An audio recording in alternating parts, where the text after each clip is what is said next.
Hi guys, Dave Wilson here again. One of the first videos I ever made for YouTube was on this, the Smith's little torch, the oxypropane torch. And since then, myself and my friends at Pepetools, we've received so many questions and emails. And the thing that people keep asking us about all the time is about the setup.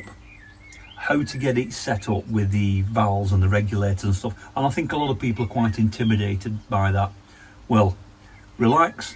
It's really simple, it's not scary. So let me get this stuff out, get it into the other workshop, take a closer look at it, and I'll show you how to set it up, what you need, and at the end of the video, stay tuned and I'll show you some accessories and some of the other things that you can get for the Smith's little torch. So, grab your torch, follow me. Okay guys, hopefully you can see it a little bit better here. I keep all this under my desk in my soldering area, and I also keep the soldering area dark so I can see the flame and I can see the colour of the silver. Very important when you're kneeling. So I've brought it all out here so it's a bit lighter and you can see it. Okay, this is the Smith's little torch. When you get it, it comes pre-assembled with the hoses already attached, and it comes with a selection of different nozzles. So like I said, the hoses are pre-attached, and at the end of the hoses you've got two nuts, okay, and I'll explain what these are in a second. So you see my setup here. So this is my torch, the hoses. We've got red for fuel or gas, which in this case is propane, and the green goes to the oxygen, which is here, and you can see the regulators here. So let me disconnect it and then I'll show you what each one of these things is in turn and show you how to put it together. So give me a second. Okay, so the first thing I want to explain to you is these nuts. So these come pre-installed on the end of your torch. Okay, now one is for gas and one is for oxygen. Very important tip.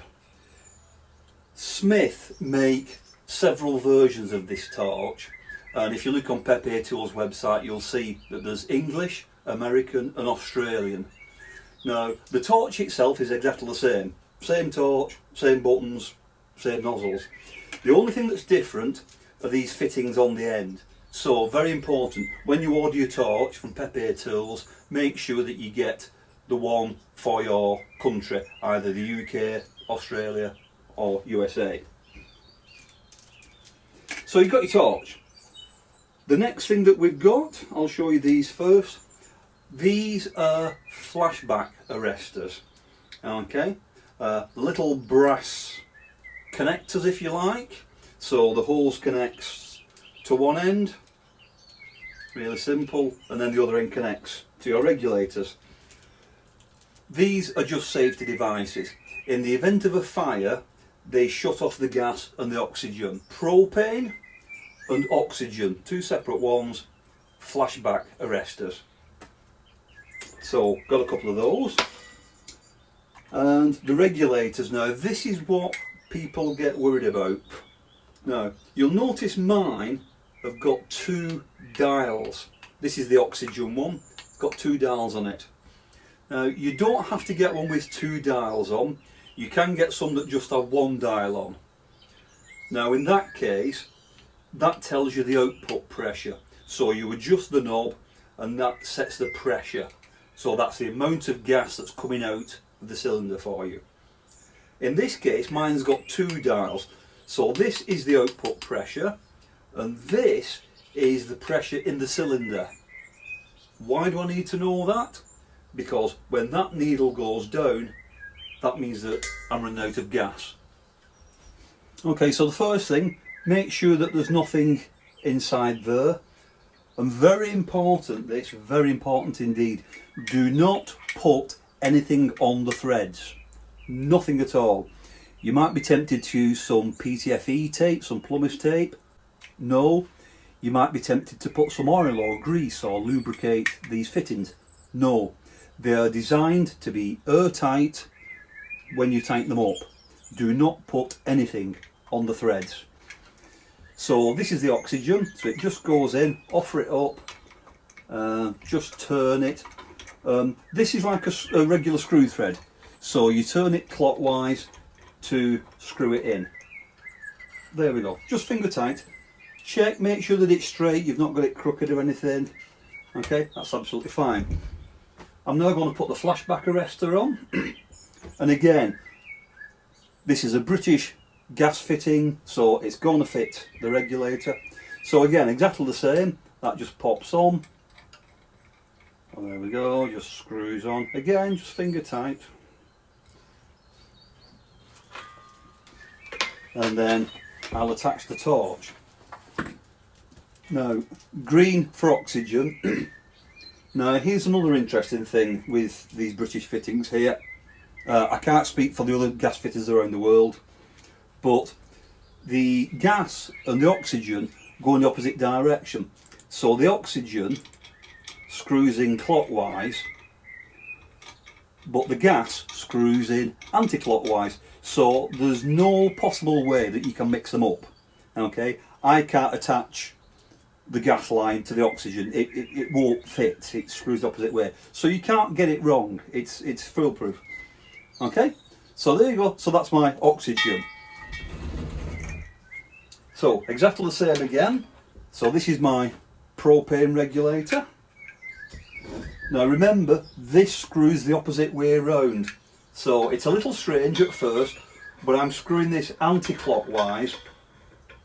You think I'm unscrewing it, but I'm not, I'm actually screwing it in. That's it. And again, the knob facing upwards and make sure you can see your dials. Same again, flashback arrestor. This is the fuel flashback arrestor. It won't connect to that. And again, that screws on in the opposite direction. So again, you can't get them the wrong way around. Once more, finger tight. Nice and gentle, and then connect the gas line to that.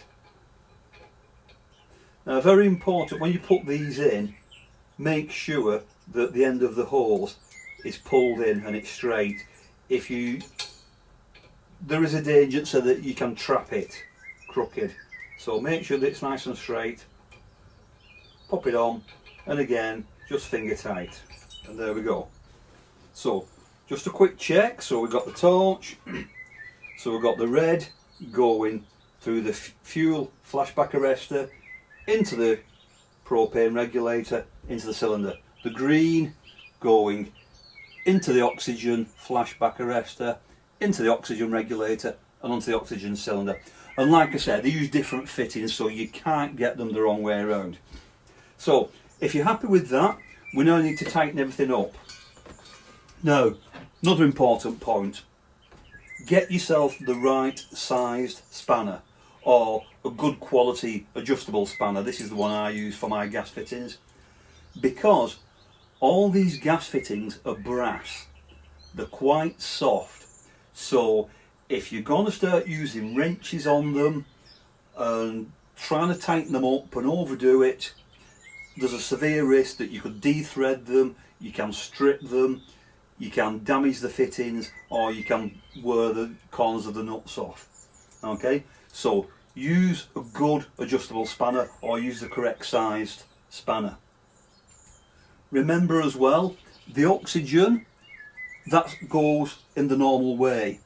So for example, if I get this here, okay, tighten it up nice and tight, and I want to turn it clockwise. Okay, clockwise. Don't force it, you want it nice and snug, nothing more. The same as on this side, so this is the other end of the flashback. And then finally, the main nut there, so this is where the regulator connects to the cylinder. This is the important one.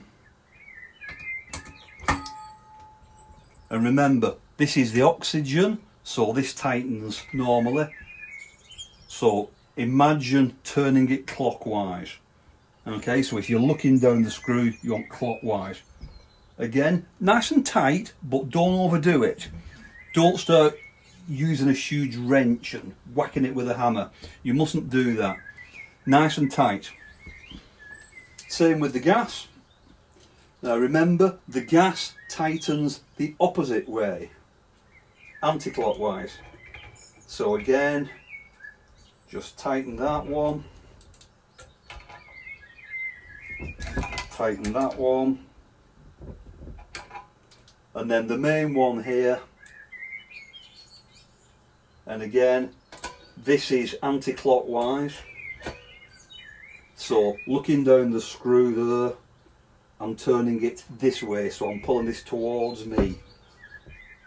Okay, once again, nice and tight. I'm putting some effort into it. I want it airtight, but I don't want to damage the threads. That's enough. Just a little note here, guys, about safety. We've got everything fastened up and I can't hear any leaks, but we do need to check for leaks. Now remember what I said earlier about not putting any substances at all on these fittings. Okay, I know some people use dish soap, ferroliquid, washing up liquid, soapy water and spray it on, look for bubbles. You shouldn't really do that. You're not supposed to put anything on. If you do think you've got a leak or you're not sure about something, then use a proper gas leak spray. Get this from DIY stores, plumber supplies. Just spray it on around your valve and you're looking for any bubbles. If you see it bubbling up, then tighten it up, clean it off, check again. Okay, when you're finished, clean it all off with a tissue. Okay, but use proper leak detector spray. Don't start spraying soapy water onto your gas valves. Okay, everything's connected up, we've tested it for leaks, everything's good to go. The last thing I need to do is set the regulators to the required pressure. Now this torch, some of the nozzles, they only require a little bit of gas, so we have to really turn it down. How much?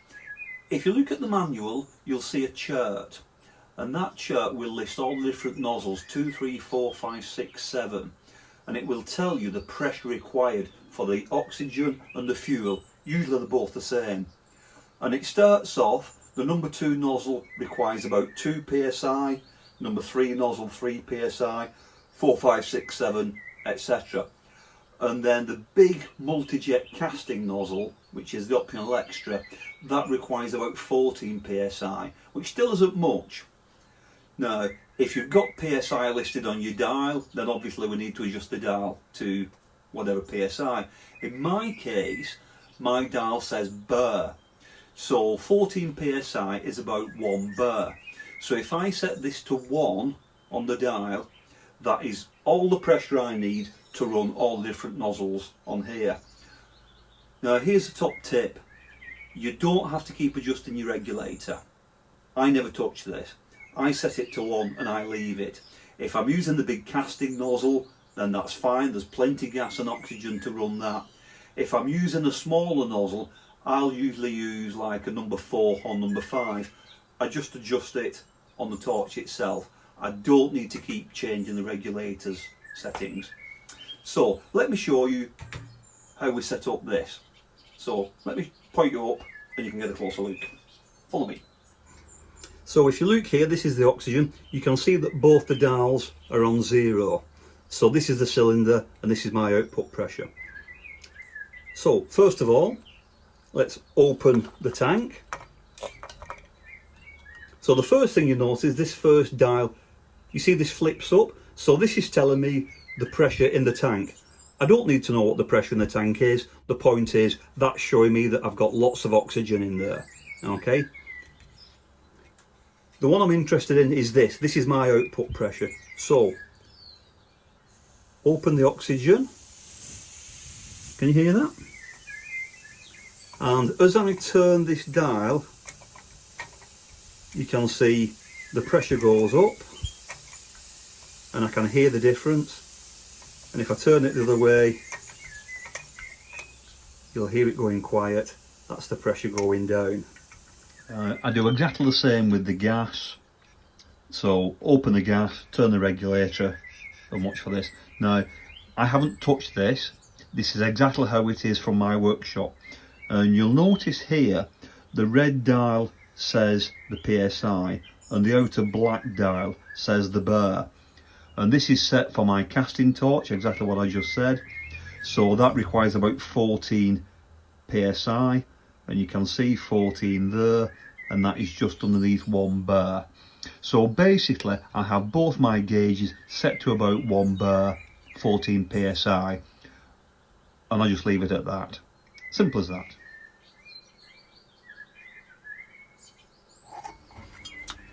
So here we are back at the soldering bench. I'm not going to go into a soldering video, but there's just a couple of little tips and bits of advice I want to tell you. Firstly, loads of people ask me, where do I get the gas, where do I get the regulators? Well, obviously I don't know where you live specifically, but propane is very easy to get hold of, so stick to propane. It's the same stuff that's used for camping, barbecues, caravans, anything like that. Where I live here, you can get it at petrol stations, that's gas stations to my American friends, caravan campsites, trailer parks, some of the big DIY stores have it. So it's really easy to get hold of propane, and it's quite cheap. Usually you just pay a few pounds to get the cylinder, and then you get refills. So that's easier. Oxygen, that's a little bit more specialist. You're going to have to find a welding supplier. So go onto Google and search your local area for welding suppliers. Okay. In my case, I have a welding supplier literally at the bottom of the street. They supply steel, welding product, and they also sell all the gas bottles and the regulators as well. Now, with the oxygen, you may find that there's two systems. There's two systems here. Number one is rental. So there's companies where you rent a gas bottle and you pay a monthly fee. Now, for a small jeweler like myself who's using a tiny amount of gas, that's not economical. That's very expensive to do. So what you do is, I go to the welding store and I buy the oxygen cylinder. I buy it and it's full, and then when it runs out I take it back and I pay for a refill. They don't actually refill it, they just swap it for a full one, and I pay for that. So I'm not paying any monthly rental. If it lasts me a year, great. If it lasts me a week, well, not so great. But the point is, I'm not paying a monthly rental. So there's two systems. Either you buy the cylinder or you rent the cylinder. For most jewelers like myself, the buying the cylinder is usually the cheapest option. So I bought the cylinder and I pay for refills. The only problem with that is I do have to put it in the car, drive to the store, get it refilled. So it's a little bit inconvenient. Simple solution to that, get another cylinder and have a spare. So when you run out, you can swap it over and then change it when it's convenient. Also, people ask me where you get the regulators from. Well, it's the same answer. Check out your local welding suppliers. They're the people that you'll get your oxygen from, and just tell them you want a regulator for it as well. A low pressure one, remember, you only need up to 14 psi or 1 bar. So just a low pressure regulator, and they should be able to sort you out with that. If you're buying one online, again, make sure that it goes up to a couple of bar. It's just a low pressure one, and make sure that it's got the fittings for your country. Remember I said about the British, the American and the Australian fittings, so get the fitting that matches your torch. Lastly, a couple of little accessories that you might want to think about getting. Okay, multi-jet casting nozzle, absolutely essential. Using this, I can melt a couple of ounces of silver. I recycle all my silver and all my gold, and combining it with the Pepetools rolling mill, I make sheet, wire, burrs. I put it through a draw plate to make round wire. I recycle everything with the multi-jet casting nozzle. So definitely get yourself one of them. There's two available. There's one for propane, there's one for acetylene. Get the propane one. Talking of acetylene, a couple of people have asked me about that in the past. This torch will run on acetylene. When I looked into it, there's a lot of regulations around acetylene because it's volatile and it's potentially dangerous. So if you do want to get acetylene, fine, but do check your local regulations. You might need to inform people that you've got it in case there's a fire, because it could blow up. The other difference with acetylene is it burns at a much higher temperature. I have heard of some jewellers using that for platinum, because platinum requires a higher temperature, but my general advice to you is going to be stick to propane. It's cheap, it's easily available, you can get it anywhere, and you know, there's no problems with it. So stick to propane and oxygen. Another question, do you need oxygen? Yes, you do. Somebody once asked me, can you use an air compressor? No, you can't. The air around us is mainly nitrogen. I know people think that it's oxygen, it's not, it's nitrogen. There's only a small percentage of oxygen. Okay, so you can't use an air compressor, you need to get bottled oxygen. One thing that you can get, and this is something that you might want to look into, is a device called an oxygen concentrator. Now this is a bit like an air compressor, but it strips out the oxygen and it generates pure oxygen from the air. So it's a little box, you just plug it in and it generates oxygen. Now it's going to cost a few £100 or a few $100 to buy, but once you buy one of those, you don't need to buy oxygen cylinders anymore, and you don't need gas regulators. So if you're just getting set up in the first place, you might want to look at an oxygen generator, because it might be a cheaper long-term solution. Yes, there's the initial outlay, but in the long term, it doesn't cost you anything, it's just using fresh air. So do look at that. A couple of other things I would suggest here. I have my torch sat just in a peg there. I find that convenient. Smith do make a stand, a little magnetic stand. You put a clip onto the torch and it clips onto a magnetic base. And you can also store your nozzles in the base. So to be honest, I'm really going to get one of those. Another thing you should get is this.